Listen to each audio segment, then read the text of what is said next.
How long And they're will going I to be love racing you? hard. Whoa, Take Kyle! it easy. Longest stars above you. Goddamn, that's what I call a good old ass whooping. 248 laps led in a 400-mile Darlington race, not 500 miles. Lord have mercy. Big shout out to all the Patreon members for supporting the channel. And yeah, let's get right into the video. So Darlington was today, and to be honest, there isn't a lot to talk about. I did watch the whole race. I took a little bit of a mini nap, like a nice 10-minute power nap within stage 2 when I saw Truex have a 10-second lead. I'm not saying that was boring. I'm just saying it's stage 2. It's a 10-second lead. The race isn't going to end for another like hour and a half. So I took like a nice little 10-minute power nap, right? Got the batteries recharged and then was there for the finish. And here are my thoughts on today's race as a post-race review. I'm not really going to talk about, the things that happened in the race because it was a normal NASCAR race. Listen, there's 36 races in a season. You're going to have normal races. This was a normal NASCAR race. All right. I'm not, there's nothing crazy that happened other than two SHR cars wrecking in the same spot. And SHR is having a tough season. What I am going to talk about is some of the things surrounding this race that I'm very interested to see what the reaction's going to be from a few people in suits, that don't drive race cars, but they make decisions. I just want to see what their reaction's going to be about this one. I was keeping a close eye on Twitter throughout the race, social media in general, and it seemed like, now correct me if I'm wrong in the comments, guys, and by the way, this is the last time you're going to see this nonsensical camera setup, so hold on for next week for that one. But this is the last time, or I was looking on social media, and the consensus was everyone enjoyed this race. I'm not saying they enjoyed Truex dominating it and making it a 12-second lead and yada yada. I'm saying the consensus that I saw from media members within the sport that cover the NASCAR, from fans that have a following and tweet about NASCAR and watch the races, there was general agreement that they enjoyed what they were seeing. I use those words very carefully. They, quote, enjoyed what they were seeing. And it wasn't like the racing was like 3 wide, side by side, beating him. It wasn't like that. It was just drivers had to actually drive race cars. And it's kind of funny when you think about it this way. I could legitimately see the entire fan base kind of collectively like have a sigh of relief, by seeing drivers drive race cars. And the only thing that came to my mind was, this shouldn't make you this happy. The problem is they took it away from you and you had to watch garbage at these tracks. And then they gave it back to you and you actually had to watch drivers like use their talent. And then it's the old classic case of you don't realize what you had till it's gone. Well, you kind of did, but NASCAR then took it away from you and it was like, all right, we're going to give it back to you for a little bit. You can enjoy this one. Everyone very much enjoyed the slick, old school Darlington, 90 degrees, sunny Sunday on Mother's Day. It's like 120 degrees in the damn car. Drivers are asking for ice packs, and everyone's slipping and sliding all over the place, and Truex is putting an ass whooping on the field. It was like an old school, kind of just natural NASCAR race. And I can promise you, the executives did not like that. Because they're going to look at the feedback from this race, and I'm going to say this is what it is. I'm very interested to see, like, Jeff Gluck's poll. I'm interested to see the feedback from this race, what you guys think of it. How much enjoyment did you get from it? Did you think it was boring? Did you think it was exciting? What did you think of this Darlington race in particular? Because what the executives want you to think is they want you to want those 3 wide restarts and that 550 horsepower. Not because it's the better racing, but what they want is they want to attract interest from other manufacturers that aren't even in the sport right now, because they want, more money into the sport. All right, they want the sport to be healthier. They want Dodge to come back. They want Nissan to come join in. That's what they want, right? And they don't really care that you like your 750 horsepower slipping and sliding. And the drivers are having a ton of fun, and that's not what they're after. What they're after is the money from the OEMs. So that's where we have this this disagreement within NASCAR and the fans. What NASCAR is going to do next year with the next gen car is they're going to take at every 1.5-mile track. I don't know if they'll do it at Darlington. I would like to see them pick Darlington as the 670 horsepower with the low downforce.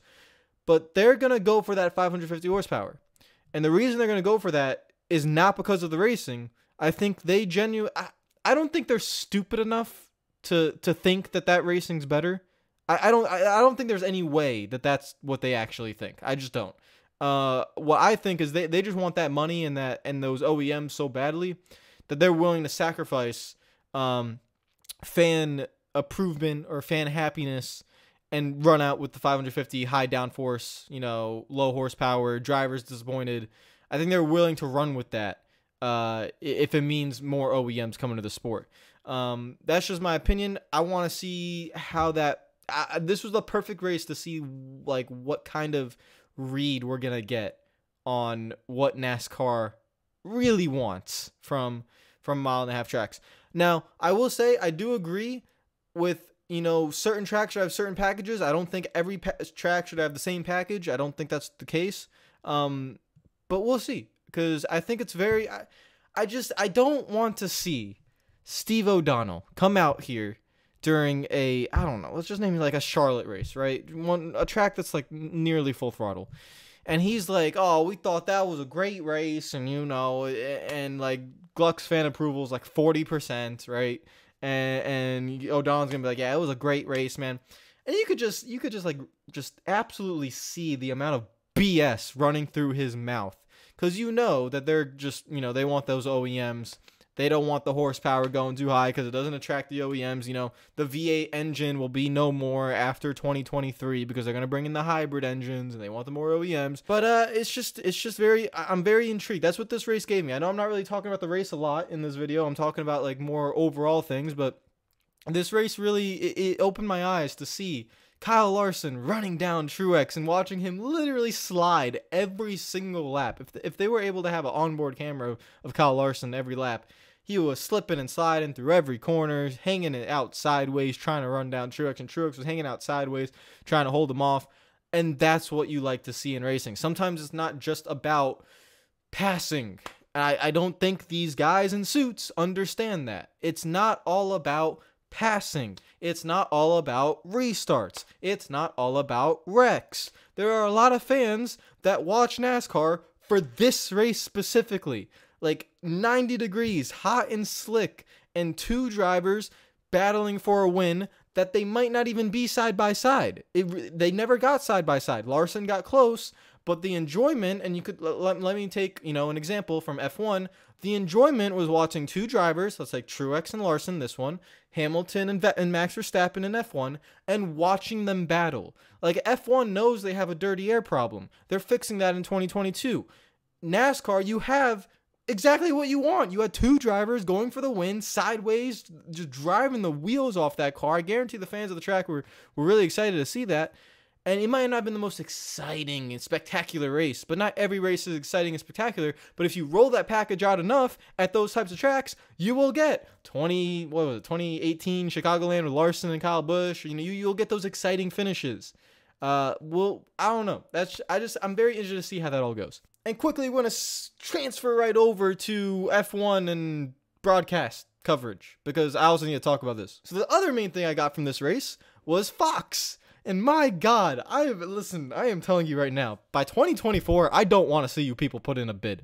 Whoever's the president at Fox, listen, I know you guys have my favorite driver, Jeff Gordon, and I love Mike Joy, and I love Clinton Boyer, and I love Jamie Little, and everyone in the broadcast booth and the team at Fox do a fantastic job, the people who are there covering the sport. But Lord have mercy, my God. I watched an entire F1 race commercial free. It was an hour and a half or almost 2 hours. Commercial free. Lap 1 to lap 66. Commercial free. Even the pre-race was commercial free, okay? Commercial free on ESPN, because ESPN brought it over from Sky Sports over in the UK. NASCAR has stages. There are literal intermission points for you to have commercial breaks, which you take advantage of regularly. You have two very long commercial breaks within those stage breaks, Fox. I was keeping very good notice. You have the stage break, or the stage ends, you go to a commercial break, you come back for pit road, you go back to commercial break, and then you come back for the restarts. You get two long commercial breaks. That happens twice every race. Then you have natural cautions that come out where you can also, throw a caution break if you want. In F1, when there's a safety car, they don't go to commercial break. But hey, I don't mind if you, because cautions are a regular thing in NASCAR. You can go to commercial break and cautions. There is no excuse in the year 2021 that you should be going to commercial as frequently as you do during green flag racing in NASCAR. It is asinine on so many levels. So please do not put a bid in for 2024. I don't care who takes over the NASCAR rights. Don't let it be Fox. I'm sick of your nonsense. I'm sick of your garbage. I'm sick of 3 p.m. start times, and I'm sick of watching 10 laps of racing and then going straight to commercials. When I literally just watched F1, who's gaining a lot of steam in America and who do everything 15 times better than you do, have a commercial-free race. Do I need to say anything else? I think I can just end it right there. That felt good. Okay. So yeah, the race in general was not bad. I thought it was great. I thought it was a great old school NASCAR race. I just want to see the aftermath of it. I want to see what NASCAR does and what they think of that race. I know the drivers loved it. I know the fans probably liked it. Yeah, I think you guys liked it, except for Truex dominating. And then yeah, Fox just pissed me off today. That's the most general thing. Those are the two main things I got from the race.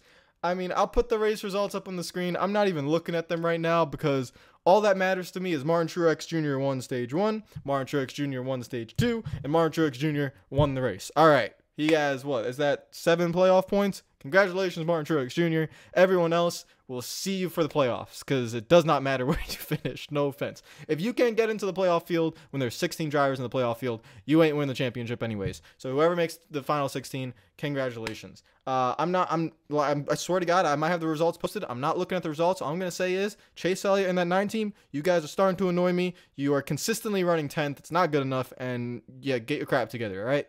Yeah. You too, Kevin Harvick and SHR. Get your crap together. Shout out Tyler Reddick, actually. Again, I'm not looking at the results. I don't know where he finished. I don't know where he finished. But shout out Tyler Reddick.